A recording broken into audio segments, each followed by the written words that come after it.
Welcome to Your Future in Sales and Marketing, a podcast that helps you make great career decisions to get the most out of your career journey. We'll introduce you to the AXR network of established senior leaders and a handpicked group of future aspiring leaders who have it all in front of them. You'll learn what it's like in the top job and how to get there. Your hosts from AXR's specialist sales and marketing recruitment team will also land bonus episodes for you on how to work with recruiters, write a resume, and smash an interview, as well as our very popular market updates. It's the podcast that has it all. You can't get this career advice anywhere else.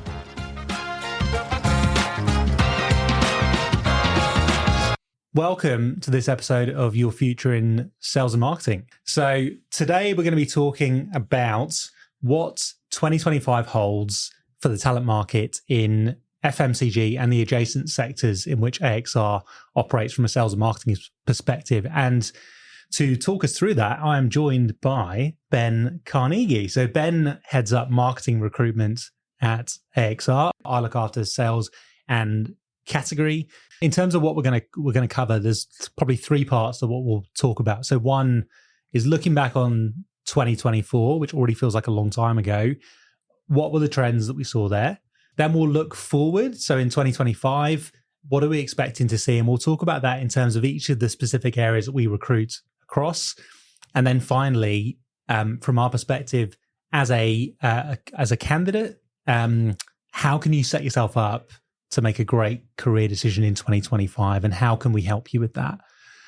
So reflecting on 2024, a lot of the work we do in the sales and category side in particular is within FMCG. And it was a really turbulent year. You had the ACCC investigation into the retailers, which had some ramifications for the industry, particularly from a sales perspective in terms of the quality of salesperson that suddenly became very much in demand, surging commodity prices across things like coffee and cocoa, which again had some impact on the sort of skills that were in demand in the commercial space last year, which we'll come on to touch on. But I guess getting into the specifics in the areas that we work in, Ben, from a marketing perspective, what were some of the trends that you saw last year? Look, trends last year, it was a particularly slow year in terms of growth for a lot of businesses.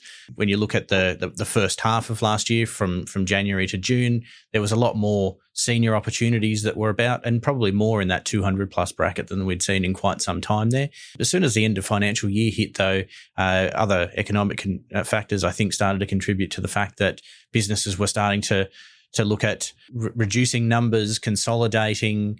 We didn't see as many of those senior opportunities about in the second half there. And when you look at the fact that there's been an opportunity for marketing to really, the market's been ready to burst at that senior end of the market for well over 2 years, it was more of a continuation of that towards the end of last year. You had something of an uphill struggle your first few months at AXR because marketing was pretty quiet, generally speaking, but there were definitely pockets of demand. And where were those? What were some of the roles where you did see a bit of movement? Where you see that there's still growth is in the types of roles that are more measurable. So your performance marketing, digital and CRM, a lot more focus on those sort of roles. You've got an excess of candidates across the bulk of roles, whereas with those particular ones, it's skill sets that there's not as many people within those particular spaces there. And those candidate short markets there sort of really drive that demand and also keep I think the salary levels higher for those particular roles as well. Mm-hmm. Whereas on the other side, the senior end of the market, where there are a lot more people competing for these opportunities, it does tend to bring the salary levels back to perhaps even pre-COVID times, where they were in that post-COVID recovery were actually in a position where salaries were inflated by up to sort of 20% just due to the lack of people that were about. Yeah, and you and I were having a chat this morning in preparation for this, and you kind of spoke about some candidates getting a bit of a rude awakening because they've been so used to this salary inflation the last couple of years, and then not only is it actually a slowing of salary growth, it's actually a correction to almost a couple of years ago. It's kind of back to the future from a salary perspective. Very much so. The perception from the candidates versus the employers is quite different from one another. When the employers know there's a lot more choice out there, they might be presented with two particular candidates of very similar profiles, but one's prepared to do it for less. And so they'll naturally go for that that particular candidate. Yeah. And there's a lot of that going on across the whole industry, which is really stabilising salaries. Unfortunately, that message hasn't necessarily come across to the candidate side just yet, which is where there's that disconnect and where things can often spiral out of control if you don't speak to your candidates and manage their expectations on what's actually possible for salary negotiations. Yeah. You touched on the sort of lack of senior roles in the first half of the year. That's something that's really true in sales as well. So we put out the Sales and Marketing Collective, which is our monthly report of all the most interesting career moves in FMCG and now increasingly in other sectors as well. And it's probably the most popular piece of content that we put out because everyone's nosy about who's moved where. Everyone loves to see a name that Everyone they know. loves to see a name that they know, get all the gossip. We were doing some analysis on that at the end of last year, and 95% of the senior leadership moves that happened across sales happened after July last year, which just shows which is you absolutely opposite to what was happening in marketing. Yeah, complete flip. The senior roles happened in the first half of the year, and then from July onwards, it dropped off a cliff. Yeah. So that was really interesting. So you had a lot of very, very good senior talent who was ready for a move, or some who'd even, for whatever reason, found themselves out of work, whether it's through redundancy or backing themselves to try something new, who just had nowhere to go. But then last half of the year, it really accelerated. And that's a trend that's now continued into the start of this year as well, which we'll come on to when we talk about 2025. I think something we saw in sales last year was just such demand for tried and tested national account managers. So demand for NAMs is always consistently high. It's where businesses tend to get the most immediate ROI. You just tend to get the most movement at that level. But last year, I think particularly with the ACCC investigation, relationships with the retailers were strained for some businesses. And so tried and tested account management experience was really in demand. And that created an interesting dynamic where businesses were going, I've got a Woolies NAM role and what I need is a tried and tested Woolies NAM. But then you look at it from a candidate perspective and go, well, I'm already doing this job. If I'm doing it in a half decent business, I'm quite well looked after. I'm actually probably quite well paid as well. What's the incentive for me to make that move? And so businesses were finding it tough to find great talent, and that started to drive a bit of salary inflation as well. So while the overall range for NAMs may not have moved, we have seen a movement of the median kind of upwards. Exactly. It's all supply and demand. Yeah. If there's a candidate shortage, naturally businesses are all going to have to try to throw more at candidates so that they choose them over potential other opportunities. Yeah. And the other piece in sales was we talked at the beginning of last year about the national business manager role making a real comeback, and it did. So while there are fewer NBM roles available now or in the market now than there were maybe in 2023, they are true NBM roles, and there'll be a few really good NBMs probably listening to this who should quite rightly be feeling quite satisfied, because those roles, they have people leadership, they have P&L ownership, but again, they don't come cheap. So we saw strong salary growth in both of those sales role families. To cover off the last piece of 2024 was category. Contrary to sales, category was very, very static in 2024. So I think the overarching thing there is that you've got a lot of good people that have reached the head of category level. There are very, very few category director roles available in the market. So those heads of category really don't have much place else to go. Some of them might have the breadth in their background to look at a sales director role, but as we said, it was slim pickings on those for the most part last year. So they're stuck. So their teams are stuck as well. What it will look like in 2025 could be quite different, as we'll come on to. But yeah, 2024, quite different dynamics across the three areas that we recruit in. Very much so. Looking forward to this year, we're already in February, which is a bit scary, but I think overall the outlook is fairly optimistic, I would say, from the businesses that we speak with. I think from an economic point of view, things are still tough, but much more chance of interest rate drops this year, relatively strong consumer confidence. What's the vibe you get from the clients you speak with, Ben, about this year? Clients seem to be feeling quite confident in growth of this year. In terms of the people that we've been speaking to so far, they do have plans to grow their teams, but based on more projects specifically. But we'll continue to see, and I think, an excess of candidates that are all ready to make a move at this year as well. So making sure that you're in the best position possible to to win the race, I suppose, essentially, when you're interviewing, will really help you sort of stand out there. Yeah. I think we'll continue to see a fairly tight senior end of the market there. We're, like I said before, it's been, the dam's been threatening to break for a good couple of years there, and it feels like the cracks are starting to show. We just need those 3, 4 or 5 senior leaders in marketing to jump ship, and then we'll see that it'll all start to flow. So I'm wondering whether or not that could be you. The demand, I think, for performance and CRM in digital will continue as obviously you're able to sort of see the results very quickly. Performance marketing. It's a very reactive type of marketing there, and whilst you do get the quick wins, I think we'll start to see more businesses spending a bit more time on longer term brand plays as well, so that they're not only getting those quick wins, but they're building that presence and awareness with their consumers long term. There's that constant debate in marketing, isn't there, around the short term and the long term, and the truth is that you need to be doing both. Bit of both. Yeah. There's only so many hours in the day, and it seems to be that performance is where they are at the moment, but brand will make a comeback. Yeah, absolutely. From a sales point of view, look, there's no slowing down in the sales market as far as we're concerned. We think demand will probably peak fairly soon. Everything is cyclical, right? So it can't continue at the pace that it is. But I'd say demand at that mid-market level, national account managers, NBMs to a slightly lesser extent, is going to continue. The senior market, contrary to marketing, is in really, really good shape in sales at the moment. There's at any given time, there's 3 or 4 sales director level opportunities floating around. That will start to tail off a wee bit in the next few months, but generally speaking, sales is going to be pretty strong.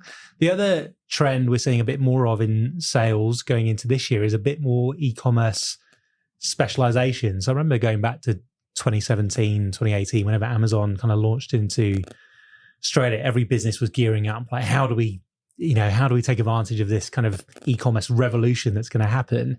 It was slightly overhyped in terms of how big a role e-com would play, but now it's starting to steadily build in size and in importance. It's here to stay. I mean, when you think about how businesses really needed to accelerate their e-com capabilities once we hit the lockdowns a number of years ago, so they could just keep trading. Because of that acceleration, there are businesses now that perhaps weren't even considering e-commerce that now have that as a platform.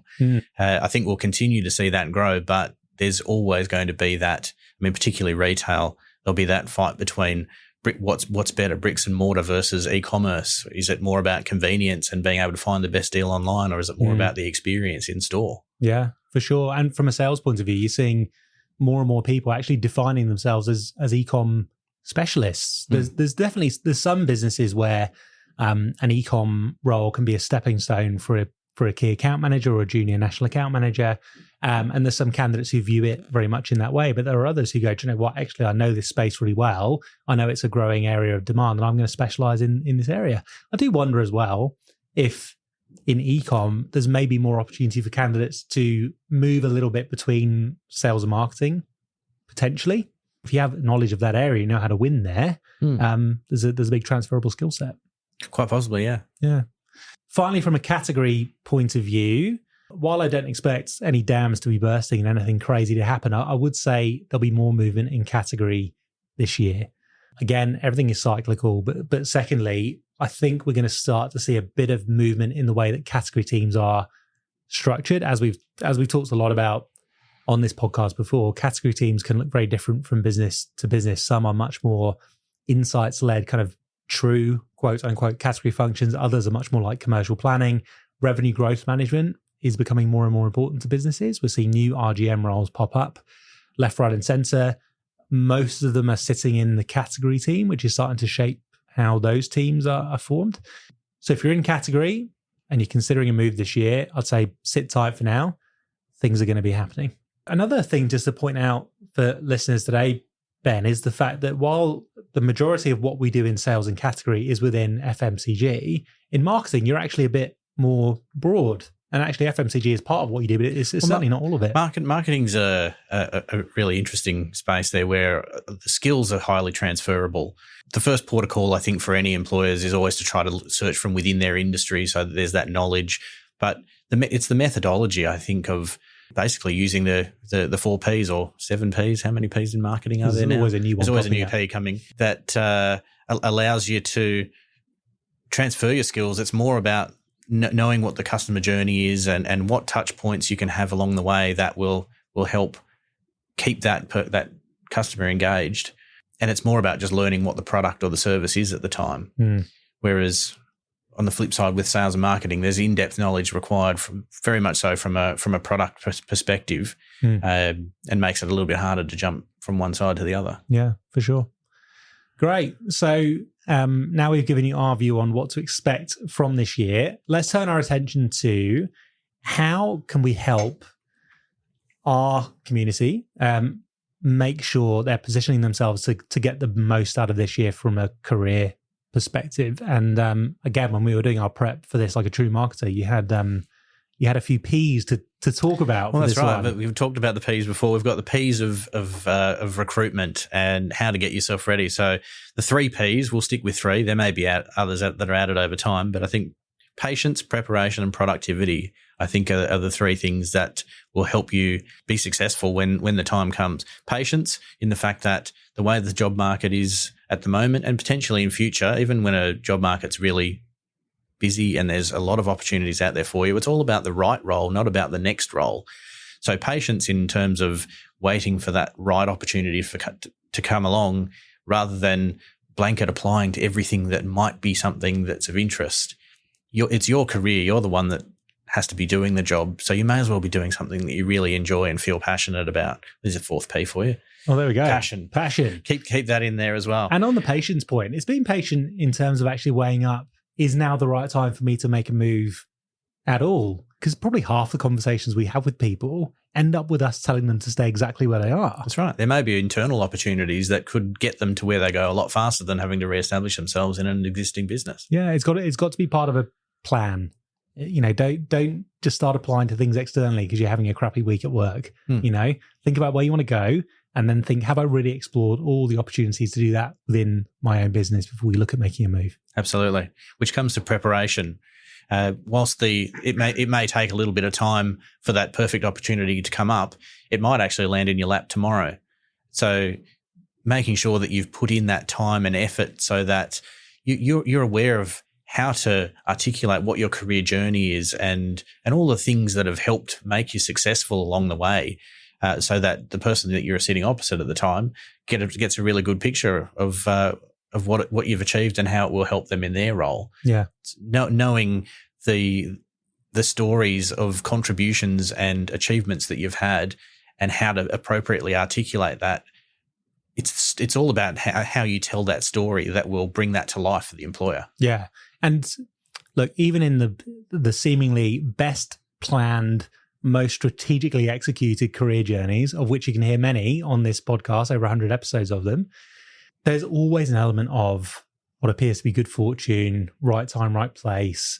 But when those opportunities do come along, which is the really unpredictable part, you've got to be ready to make the most of them, right? And that's why you've always got to be prepared to have that conversation. So even when you go, you know what, I'm not actively looking, you've always got to be open to the conversation and be ready to have it as well. Indeed. And then being proactive in your search as well. It's not just keeping an eye on the job boards and hoping that the next opportunity might land in your lap. It's making sure that you are still out there networking and keeping abreast of what's going on in the industry outside of what perhaps is going on in your day-to-day in your business, because there's a much bigger world out there. Your agency partners, the other industry colleagues, they'll hear of opportunities that could very well be a good fit for you there. But then also aligning yourself with recruiters that you trust and you feel will represent you well, will be more inclined to want to work with you if you're proactive in that way. It's the first thing to fall by the wayside when people get busy is maintaining their network.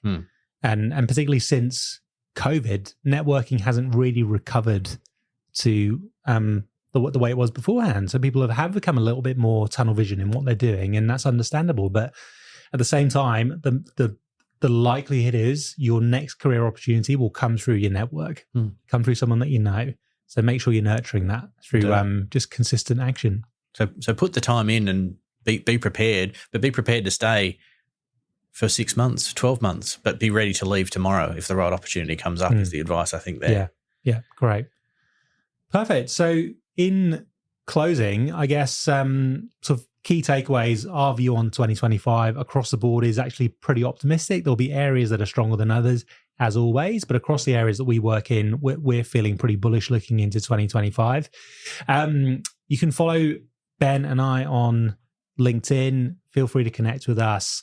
Reach out if you want to have a career conversation. We're not just here for when you want a new job. We're here for the journey. We want to help you across the 3 Ps that Ben just touched on there. And please do sign up for our updates. So our mailing list, being on the mailing list means that once a month you'll get a wrap up of Sales and Marketing Collective, which we touched on earlier. You'll get our How's the Market blog, which is our monthly view on how the market is evolving in response to the most common question that we get, jobs that we're working on.